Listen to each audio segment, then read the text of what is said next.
Bună, dragilor, și bine ați venit la o nouă filmare. De această dată vă invit la o filmare interactivă, la un tarot interactiv, în cadrul căruia vreau să vedem în ce context puteți să cunoașteți o persoană nouă și, de asemenea, ce ar trebui să faceți voi pentru a cunoaște această persoană nouă, pentru cei care vă doriți o persoană nouă sau pentru cei care vreți să vedeți cum anume ar putea să apară cineva nou în viața voastră. Citirile sunt valabile și pentru cei care sunteți în relații mai puțin plăcute, în relații toxice și care ați vrea să ieșiți de acolo, mai ales dacă ar apărea o persoană nouă în viața voastră. Așa că vă rog să alegeți intuitiv. Dacă simțiți nevoia, puteți să ascultați toate cele 3 numere. Dacă voi vreți să ascultați doar 2, este bine și așa. Puteți să alegeți numărul 1, piatra roz, numărul 2, piatra verde și numărul 3, piatra galbenă. Fix cum simțiți, așa faceți, pentru că așa este cel mai bine. Așadar, dragilor, haideți să vedem despre ce este vorba. Bine ați revenit, dragii mei, cei care ați ales piatra roz. Haideți să vedem în ce context o să cunoașteți această persoană, ce ar trebui să faceți ca să o cunoașteți. Să vedem prima dată contextul. Da. În cadrul unui drum puteți să cunoașteți această persoană. În unele cazuri poate o să cunoașteți această persoană când o să fiți trași între 2 direcții, 2 situații, 2 relații. Unii poate chiar vă aflați în vreo relație de trio și atunci apare la orizont o nouă persoană. Parcă mergeți aici la o petrecere, la o întâlnire. În acest context ați putea să cunoașteți. Mai vreau detalii. Wow! Nu știu, aici îmi vine să vă spun că parcă mergeți undeva la un drum. Se întâmplă ceva, se blochează drumul, se strică mașina și acolo cunoașteți această persoană.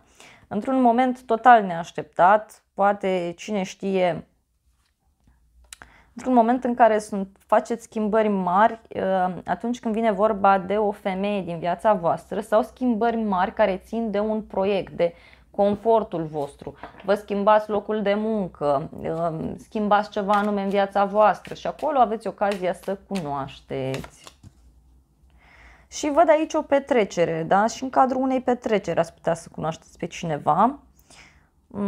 Mai ales dacă încercați să comunicați și să fiți interesați să învățați lucruri noi, să gustați o mâncare nouă, să vă îmbrăcați într-un mod diferit. Poate apare o noutate care va atrage atenția, iarăși, pentru alții dintre voi.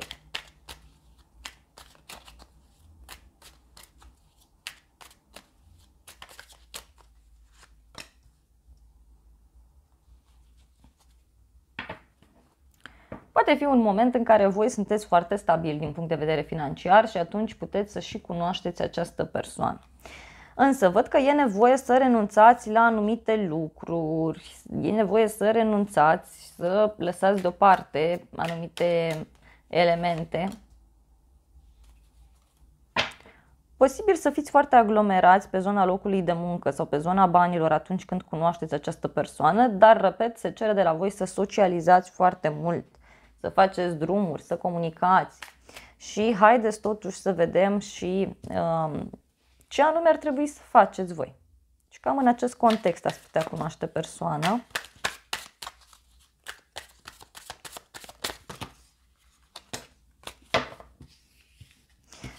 Ce ar trebui să faceți? Ar trebui, dragilor, să vă apreciați adevărata valoare, să apreciați o victorie în care sunteți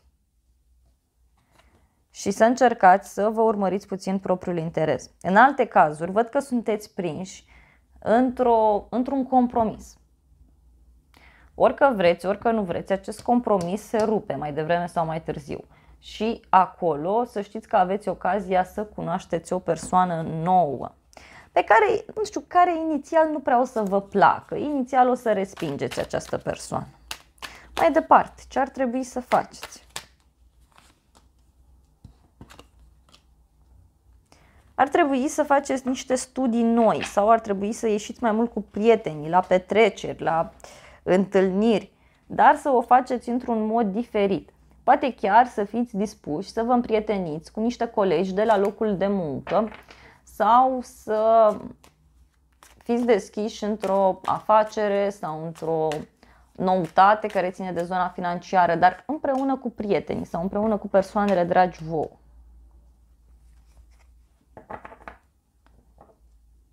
Poate ar fi cazul să vă respectați mai mult și așa ați putea să atrageți persoana aceasta potrivită.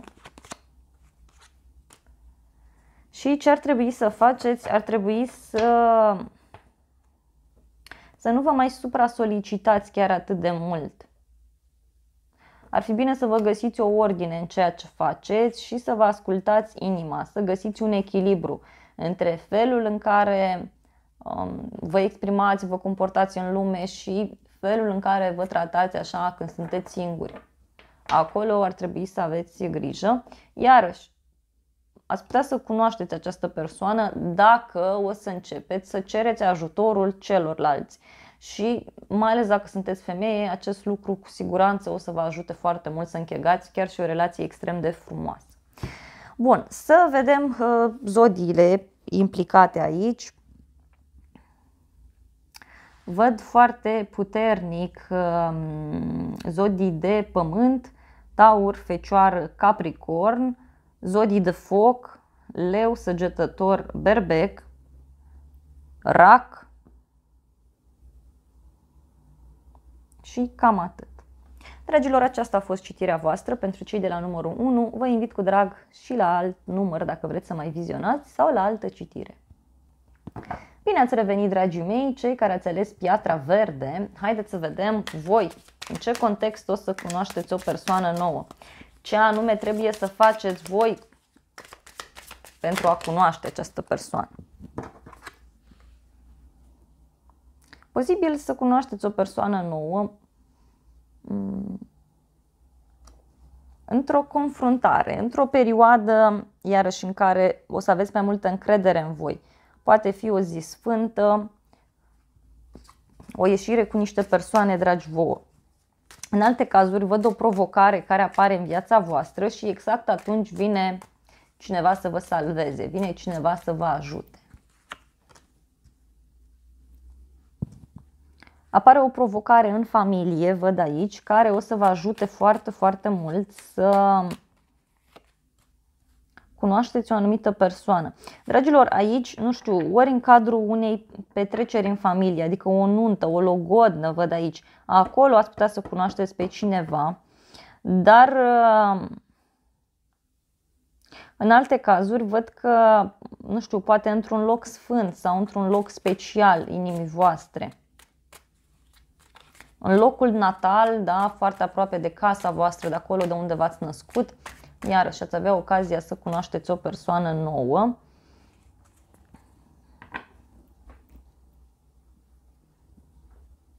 Parcă vreți să investiți în ceva, nu știu, vă întoarceți acasă, mergeți undeva și vreți să investiți bani în ceva și acolo puteți să cunoașteți această persoană care este foarte diferită față de cum vă imaginați voi. Vă doriți mult să o cunoașteți, o să o cunoașteți și o să vă ofere foarte multă împlinire. Mai vreau totuși detalii referitor la context, da? Și s-au mai întors 2 cărți, 3.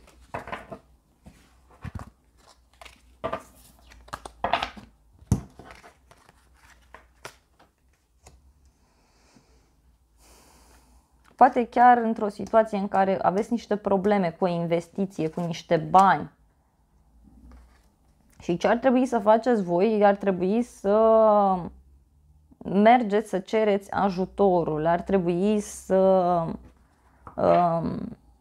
fiți puțin atenți aici. Poate chiar, cine știe, să vă comportați puțin mai tinerește și așa poate vine și persoana respectivă. Cu siguranță aveți șanse. Ia uitați, apare o provocare la voi pe zona profesională, zona locului de muncă și apoi ori mergeți în locul natal, ori faceți ceva. Ia uitați, primiți o siguranță mai mare din zona familiei, văd aici, și în acest context puteți să cunoașteți. Începeți să fiți mai respectați în familie, într-un grup de oameni. Și aceștia vă pot ajuta să vă găsiți pe cineva în unele cazuri.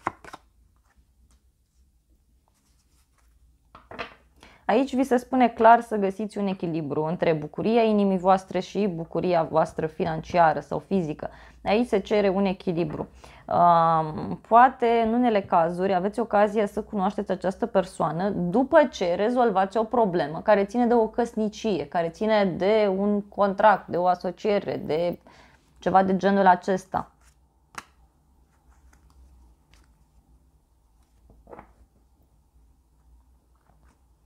Vi se cere foarte mult să vă respectați pe voi, să aveți mai mare grijă de modul în care reacționați, să aveți mai mare grijă de modul în care vă exprimați și așa să știți că ați putea să cunoașteți. Dar tot mi se arată aici că în cadrul unei întâlniri, a unei petreceri, în cadrul unei situații în care o să fiți voi înșelați, mințiți și atunci vine această persoană și vă ajută, așa, vine de nicăieri. Parcă știe că aveți nevoie de el sau de ea.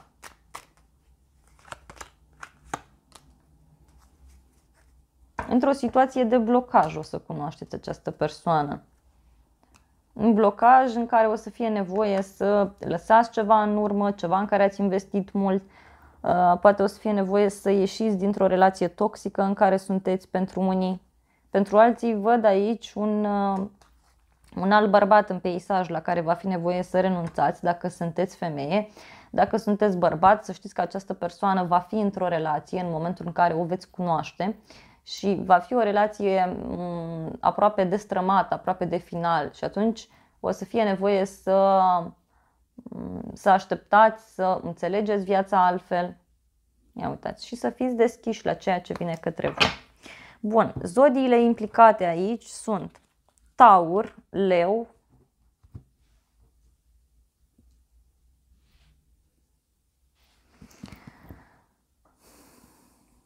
zodii de pământ, Capricorn, Fecioară, Taur, iarăși Taur puternic, zodii de apă, Rac, Scorpion, Pești și cam atât în mare parte. Dragilor, foarte frumos, aceasta a fost citirea voastră pentru cei de la numărul 2. Eu vă mulțumesc frumos pentru vizionare, vă iubesc, vă îmbrățișez cu drag pe toți, vă invit la încă un număr dacă voi mai vreți să vizionați. Bine ați revenit, dragii mei, cei care ați ales piatra galbenă. Haideți să vedem, dragilor, în ce context puteți să cunoașteți o persoană nouă. Ce ar trebui voi să faceți ca să cunoașteți această persoană nouă. Wow!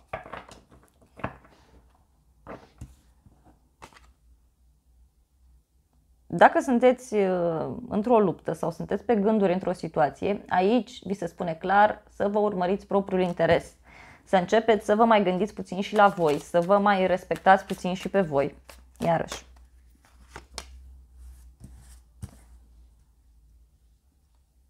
Mi se pare interesant că voi parcă porniți să faceți o afacere cu această persoană, să aveți voi de rezolvat ceva ce ține de niște bani care nu sunt drepți, adică voi trebuie să dați acești bani, dar nu vi se pare corect.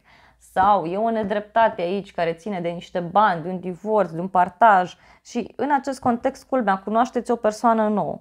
Este o persoană care știe foarte bine să negocieze, își cunoaște foarte bine propria putere și vine, nu știu, într-un moment în care vă poate elibera, iarăși.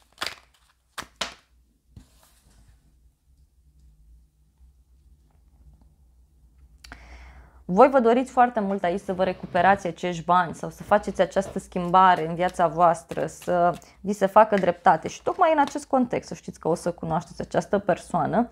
Inițial nu o să o vedeți, inițial nu o să o băgați în seamă, o să spuneți că nu-i potrivită, că nu-mi place. Vedeți că dacă sunteți într-o asemenea situație, deschideți ochii mari pentru că este o persoană frumoasă, o persoană alături de care puteți să stați mult și bine. Voi de ce nu vedeți? Pentru că vă este teamă, voi sunteți încă prinși aici în acest turn sau o să fiți prinși într-o răsturnare de situație, într-o despărțire, în ceva rău.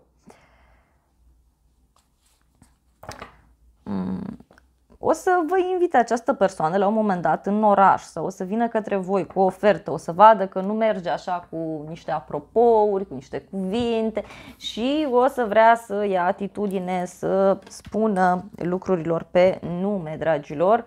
Văd, ia uitați, tot felul de mesaje pe care le veți primi din partea acestei persoane.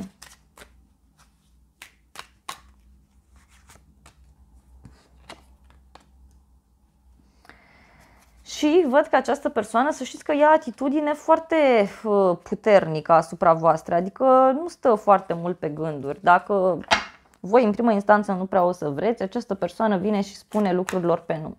Haideți să vedem ce ar trebui să faceți voi ca să cunoașteți această persoană, ca să vă deblocați pe unde ar trebui să mergeți, ce ar trebui să faceți. În primul rând, dragilor, ar trebui aici să vă concentrați pe o nouă sursă de venit sau să fiți deschiși în ideea aceasta de a învăța lucruri noi, să gătiți ceva nou, să mâncați ceva nou. Puteți să vă schimbați modul în care arătați, iarăși v-ar putea ajuta mult, dar în unele cazuri văd că ar trebui aici să vă apucați să vă găsiți un nou loc de muncă sau să faceți schimbări la actualul loc de muncă, să începeți să mai aveți puțină grijă de voi.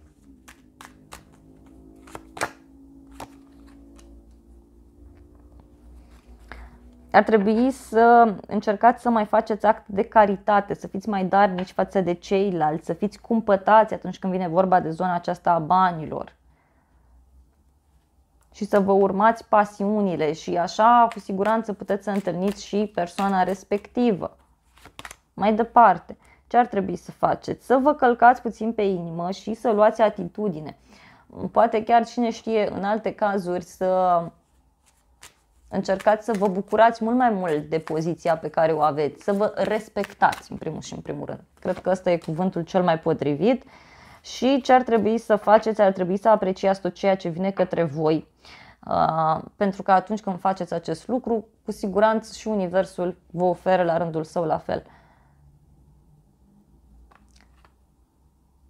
Iarăși, se repetă mesajul. Voi cred că sunteți persoane extrem de sufletiste, care în primul rând vă gândiți la voi și apoi la ceilalți. Și acest lucru nu o să vă ajute. Deci dacă nu învățați să vă respectați, să vă iubiți mai mult, să impuneți anumite lucruri și să vă bucurați în primul rând de tot ceea ce vine către voi, aici, da, puteți să aveți blocaj. Ia să vedem mai departe. Bun, să știți că această persoană o să audă de voi de la altcineva.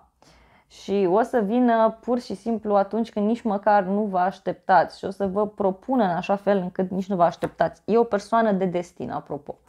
E cineva care este destinat sau destinată să fie împreună cu voi. Și parcă reîntineriți, văd aici. Bine să fiți mai încrezători. În final văd că o să credeți în această persoană, dar cu greu. O să fie greu.